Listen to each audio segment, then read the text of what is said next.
StarCraft Ghost. Game ini dikembangkan oleh Blizzard Entertainment dan 2 developer lainnya yang direncanakan untuk konsol PlayStation 2, Xbox, dan GameCube. Namun di tahun 2006, Blizzard mengumumkan pengembangannya dihentikan tanpa batas waktu. Tahun 2020, ada yang upload versi 2003 game ini yang diklaim ditemukan di konsol Xbox debug yang dibeli. Kemungkinan dibelinya melalui lelang dan dibagikan melalui Google Drive. Sayangnya, link download tersebut sudah dihapus. Pada tahun itu juga, ada pengguna YouTube yang mengupload gameplay level pertama StarCraft Ghost. Garfield's Judgment Day. Ini adalah spesial animasi Garfield berdurasi film yang seharusnya tayang akhir 1980-an. Spesial ini telah melalui proses penulisan skenario dan sepenuhnya diilustrasikan dalam storyboard. Semua pengisi suara, beberapa lagu, dan animasi 15 menit telah selesai. Tapi Disney membatalkan spesial ini karena materi ceritanya terlalu gelap dan depresif untuk kartun Garfield. Ketika Jim Davis mencoba menulis skenario yang kedua, studio sudah tidak berminat. Cerita ini akhirnya dimasukkan ke dalam buku gambar Garfield dengan judul yang sama pada Juli 1990. Sayangnya, rekaman dari spesial animasi ini hilang. The Flintstones 2013. Ini adalah serial animasi yang tayang dari 1960 hingga 1966. Pada tahun 2011, Seth MacFarlane yang bekerja untuk Family Guy mengumumkan akan reboot seri ini yang akan dirilis tahun 2013. Sayangnya, proyek ini dibatalkan karena ada masalah dengan skrip dan Seth sedang mengerjakan beberapa proyek saat itu. Tahun 2019, ada yang mengupload konsep art yang hanya ditunjukkan kepada investor ke internet.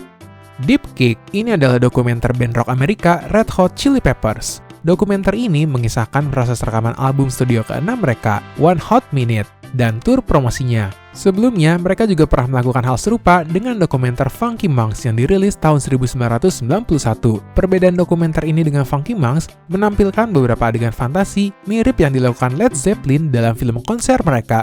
Rencana untuk merilis dokumenter ini dibatalkan. Pada 1998, Dave Navarro meninggalkan band dengan alasan menggunakan obat-obatan terlarang, dan gitaris aslinya, John Frusciante, kembali bergabung ke band. Dokumenter ini belum pernah dirilis secara resmi atau ditayangkan secara utuh, mungkin disebabkan kurangnya antusias terhadap album One Hot Minute. Dikabarkan, rekaman tersebut merekam sisi gelap band yang jarang terlihat. Band ingin menjauh dari proyek tersebut. Beberapa footage digunakan untuk video musik lagu My Friends dari album One Hot Minute. Tahun 2013, muncul beberapa klip di YouTube dari dokumenter tersebut. Halo DS. Ini adalah demo tidak resmi dari game dalam seri Halo untuk Nintendo DS. Banyak yang mengira demo ini palsu, tapi sebenarnya demo ini nyata. Bahkan, IGN mengupload ke YouTube sedang memainkan demo ini. Namun beberapa orang menduga ini adalah portingan dan modifikasi dari game Nintendo DS lainnya bernama Golden Rogue Agent. Namun, rumor ini terkonfirmasi oleh YouTuber Did You Know Gaming. Sayangnya, demo game ini menjadi lost media. James Bond per Fine Ones. Ini adalah naskah untuk novel lanjut James Bond yang ditulis Jeffrey Jenkins. Untuk melanjutkan seri tersebut, setelah penulis aslinya, Ian Fleming, meninggal dunia.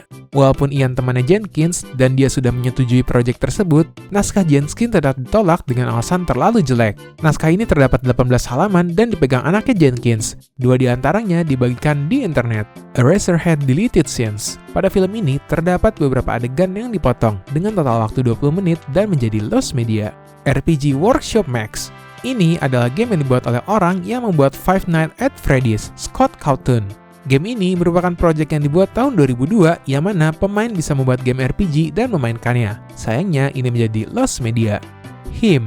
Yang satu ini sangat sensitif. Ini adalah film tahun 1974 tentang kehidupan seseorang yang mirip dengan Papi J dengan konten tidak senonoh. Tokoh utama film ini adalah seorang pria yang memiliki obsesi erotis terhadap Kristus. Film ini ditayangkan tahun 1974 dan Januari 1976. Dan sejak saat itu, film ini hilang selama-lamanya. YouTube Hack. Pada Natal tahun 2009, YouTube terkena hack. Banyak YouTuber yang thumbnail videonya diganti menjadi gambar anime seperti Piano-chan. Pelakunya diduga May Aids karena menggunakan Piano-chan sebagai foto profilnya saat itu. Saat itu terjadi, ada video yang diklaim dari May Aids dengan judul YouTube Hack, dan di situ May Aids mengklaim sedang meretas. Namun keberadaan video tersebut hingga saat ini belum dikonfirmasi. CR6. Ini adalah acara Kanada pertama yang diproduksi untuk internet, dibuat pada tahun 1997 oleh software developer Chris McKinstry. Menurut berbagai laporan, produksi ini berantakan. Orang yang terlibat proyek ini tidak dibayar sama sekali, dan Chris kabur ke Chili hingga meninggal dunia. Acara ini bukan berupa video, melainkan foto interaktif yang dapat diklik oleh penonton untuk info selanjutnya. Sekarang, si r6.com mengarah ke situs hosting domain Cina dan menjadikannya lost media. Hanya ada iklan dan screenshot website tersebut yang beredar di internet. Stalker 2 2011 build. Ini adalah game FPS dan survival horror yang dikembangkan oleh GSC Game World. Tapi, proyek ini berhenti tahun 2012 setelah GSC Game World dibubarkan. Akhirnya, game ini rilis setelah beberapa kali ditunda pada 20 November 2024. Tahun 2021, ditemukan versi Stalker 2 yang belum selesai dari tahun 2011. Pokemon Crystal Version. Game ini dirilis di Jepang untuk Game Boy Color pada tahun 2000 dan global tahun 2001. Untuk versi Jepang, ada adapter GB, aksesoris yang dapat digunakan untuk menghubungkan Game Boy Color ke handphone, yang memungkinkan pemain terhubung ke internet dan melakukan multiplayer atau mendownload DLC. Adapter GB tidak dirilis di luar Jepang, karena kemungkinan saat itu HP di luar Jepang belum secanggih di Jepang. Namun layanan mobile ini ditutup pada 14 Desember 2002 karena penjualan adapter yang buruk. Hal ini membuat DLC ikut hilang. Ada yang mencoba mengaksesnya melalui RAM tapi tetap tidak ditemukan. Big Bible Town. Ini adalah game online yang dikembangkan oleh Third Day Games dan diluncurkan pada 15 November 2010. Game ini bertujuan untuk mengajarkan nilai-nilai dan pelajaran Alkitab dengan latar belakang abad ke-1. Pemain akan membangun kota yang berpusat pada gereja mereka sendiri. Menurut akun Twitter mereka, Big Bible Town berencana merilis game ini di iOS, namun rencananya gagal. Tidak ada informasi tentang kapan game ini ditutup dan lain-lainnya, karena website resminya tidak dapat diakses lagi. Rekaman gameplay dapat ditemukan di channel YouTube resmi Big Bible Town.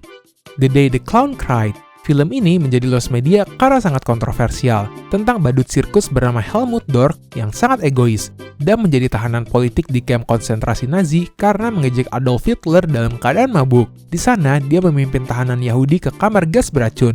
Tidak heran kalau film ini sangat kontroversial dan diputuskan untuk tidak dirilis. Tahun 2015, direktur mendonasikan salinan materi miliknya ke Perpustakaan Kongres dengan syarat tidak memutar film tersebut selama 10 tahun. Tapi anaknya direktur mengklaim film yang dimiliki Kongres belum selesai. Pada Mei 2025, Hans Crispin mengklaim memiliki salinan kerja yang selesai diedit dan ditunjukkan kepada wartawan. Pada Juni 2025, dilaporkan salinan kerja tersebut dijual dengan harga murah kepada kolektor swasta yang tidak disebutkan namanya. Saat ini hanya ada cuplikan pendek dan behind the scene dari film ini. The Awful Truth About Society. Ini adalah acara televisi akses publik yang dibintangi oleh Emmett K. The Punk Rocker. Ada sekitar 400 episode, beberapanya telah ditemukan, tapi masih banyak yang hilang. Doom Absolution. Game ini adalah sequel yang direncanakan untuk Doom 64 dan dirancang untuk berfokus pada multiplayer karena mode multiplayer dari game aslinya dibatalkan selama pengembangan. Developer ingin bersaing dengan multiplayer GoldenEye 007, tapi game ini dibatalkan saat pengembangan dimulai. Konon game ini dibatalkan karena mesin Doom yang sudah ketinggalan zaman. Tim kemudian memutuskan untuk bekerja pada Quake 64. Sayangnya tidak ada screenshot yang dirilis, juga tidak ada trailer gameplay, namun Doom Absolution digunakan fans untuk Doom 64 Total Conversion.